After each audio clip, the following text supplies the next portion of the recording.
Today is 691st day that I'm here to learn. I'm learning. I hope this also support your dreams, your goals, allow you to become the person that you want to become.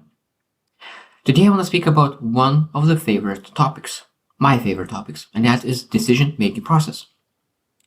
Because every single time when you think about your life, you know that you made decisions, some good decisions, some bad decisions.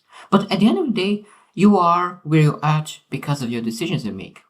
Now, I understand that sometimes is okay and someone is very good in making decisions, but someone is not good in managing those decisions. Someone says, oh, I will start losing weight. That is an amazing decision. But at the same time, they don't do the actions necessary to pursue the law losing the weight. So that means they're not managing the decision. But today, I want to speak about specific what kind of things you're able to decide, how you're able to decide, and really what kind of decision-making process you're able to implement to make sure that you're able to make better choices and better decisions, because better choices and better decisions a lot of times lead to better actions. So that means that when you know yourself, what you are capable of, and what you will succeed in, and what kind of actions you will take, you know that you will pursue something. So sometimes people take too big of the decision and they're not able to persevere. Sometimes if you know that you will not able to pursue that huge dream, maybe it's better to take some kind of different approach, different kind of decision-making process to make sure that you're able to implement what kind of decision you made. So today I'll share 12 different ways to really act and really make and decide and understand what are 12 different ways to make decisions. So first one is rational decision making. Rational decision making. So that means people, of course, they say, okay, I make rational decisions. I'm a big believer that most people make emotional decisions, but they rationalize it. So rationalize and they find a way how to rationalize their decision. So rational decision making, even though that there is decision making process, when you start to think about all the things, what is rational, all logic things, but at the same time, I'm not a big believer in that.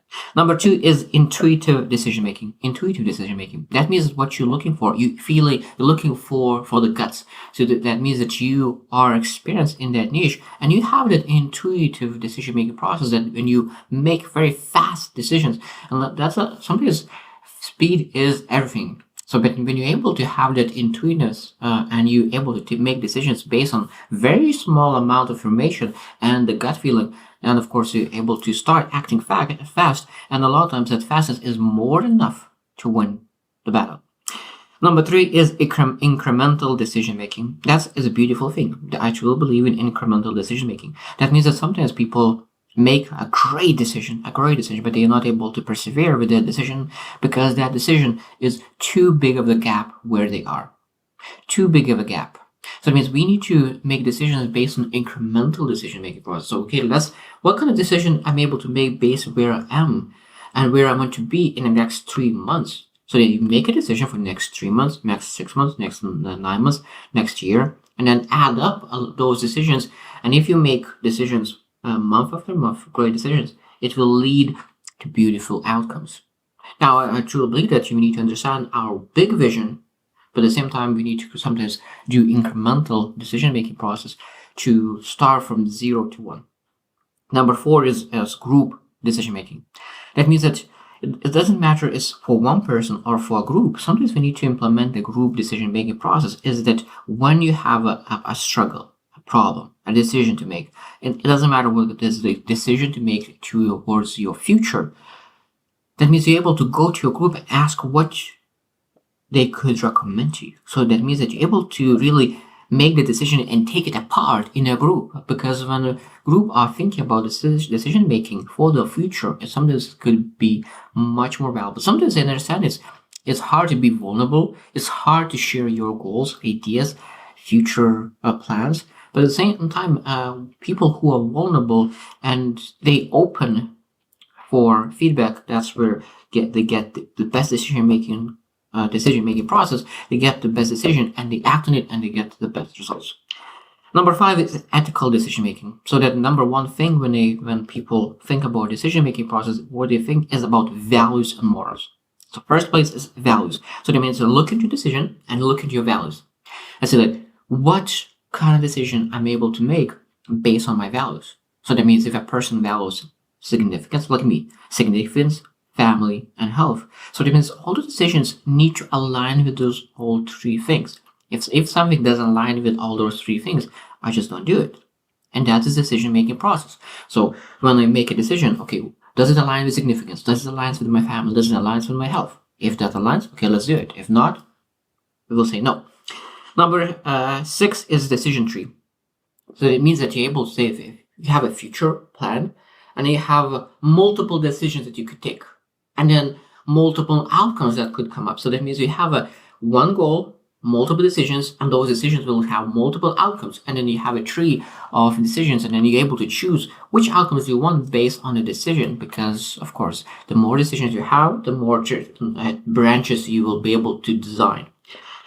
Number 7 is cost benefit analysis.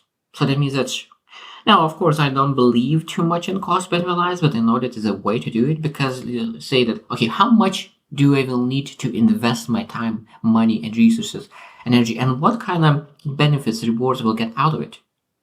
Because I always say that what is the most important thing in my life? So the price doesn't matter anymore. I'm willing to pay for it because for my number one thing for me is that reward, that thing that I want to achieve for. Because a lot of times people look into the price and look into reward. And so I'm not willing to pay the price. So now they start bargain the cost, bargain the price. And now, of course, because they bargain the price, they will not get the rewards. And that is very powerful. So that means cost benefit analysis is important. But I actually believe that cost benefit analysis is important for decisions that is not vision-based decisions.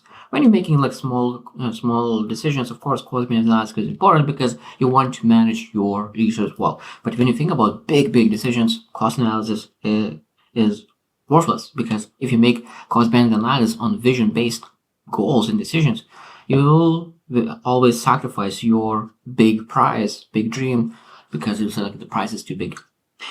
Number 8 is emotional decision making. I know that this is one probably the worst decision-making process because you base your decisions on your emotions, feelings, and of course, when you make on your emotions and feelings, a lot of times you will be disappointed because people who make decisions only on emotions, because you need to understand that when you have that ethical decision-making process, when you know that this is my values, sometimes you will feel that you don't want to do that. A lot of times you feel that, that you don't want to do that, but that is a discipline. That is adult doing the things that they don't want to do. Because every single successful person will tell you that sometimes, and a lot of times, you will need to do what you don't want to do to get the result you want. Because successful people and unsuccessful people are exactly the same. Both of them, they don't like to do a lot of things. The only thing that separates successful people and unsuccessful people is that successful people, when they make a decision, they do it even though that they don't want to do it, they don't like to do it, they hate to do it, but at the same time, they have a self-discipline to pursue and do the things necessary, no matter what. Number 9 is game theory. That means that when you make decisions, you're able to include other people's decisions. So you start to visualize what they will do, what kind of decisions they will do, and how their decisions will impact my life, my situation. And then, of course, because you thought about other people's decisions, you're implementing in your decision some other people's decisions. So that means a lot of times businesses think that way. Opponents and people who are doing very similar business could be potentially influencing your decision-making process, and knowing what other people will do could influence your decisions. At the same time, I believe that, of course, if you making the best choices and you work very hard, you don't need to compare yourself with other people because you are moving forward as a total different animal.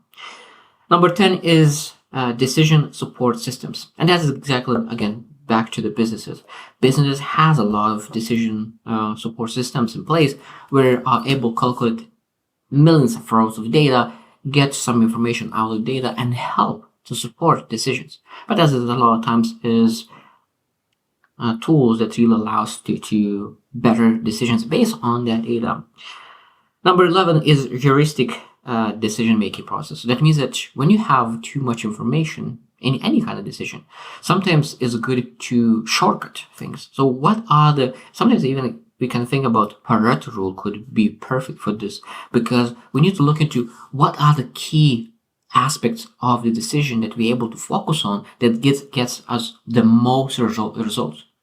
Because it's very important to take action immediately, and when you take action immediately, we're able to get results quite fast, and of course that momentum of moving will bypass everything. Number 12 is pros and cons list. That's how you potentially could make decisions, and it's a lot of times it's a good way. So that means you list decision, and then you list all the pros, all the advantages of making a decision, and then cons, all the disadvantages of making that decision. So when you know all the pros and cons and you understand exactly what advantages are you looking for, because if you just list 3 advantages and then 10 disadvantages, it doesn't matter that disadvantage has 10 while advantage have 3. You will still want to make the decision that those advantages are 10, 20 times bigger than any of disadvantages. So that means that if you multiply those 3 by 10, it'll end up being 30 plus rather than having 20 disadvantages of just 1. So that weight is very important on advantages and disadvantages, because you really need to understand what do you really care about. Because some disadvantage could be a small inconvenience, and don't allow small inconvenience to influence your decision that could change your life. That is a powerful thing, because a lot of times, including myself, I sometimes allow small inconvenience to really slow me down for making decisions. But I love making fast decisions. I know that how important it is, and I'm very good at making fast decisions. But at the same time, I know that there is some place to improvement. And I think that a lot of times small inconvenience are the thing that slows me down a little bit. Not to stop making decisions, but just I'm thinking maybe an hour or 2, maybe 5 hours or 6 hours too long than I'm supposed to, because I start to trip on small inconveniences. Other than that, decision making is very, very important. We need to learn and improve and get it better, because the faster you make decisions, as the faster you are able to manage those decisions and move forward, the faster you're able to change life, improve not just your life, you're able to improve your family's life, your generation's life. There's so many things are coming out of it when you start really making different kind of choices, different kind of decisions. And I love saying that one decision could save you from thousands of choices. One decision could save you from 1,000 choices. So what that decision that you are waiting for, what kind of decision you are delaying because of all information that you're missing, because you don't want to hurt somebody, because I found that a lot of times people have those decisions and they know exactly when I say that what is the decision that you delaying you to make decision, there's one decision that one came up in your mind and you are still delaying that decision. I know this is not easy. I will not say that the decision making process is easy, but I could tell you this is essential to live a joyful and fulfilling life. So I hope that you really will sit down today or this week and have specific time to really think about that one decision that you are holding back and really make this decision. And I hope that really will change your life. And I hope you just win and see you tomorrow.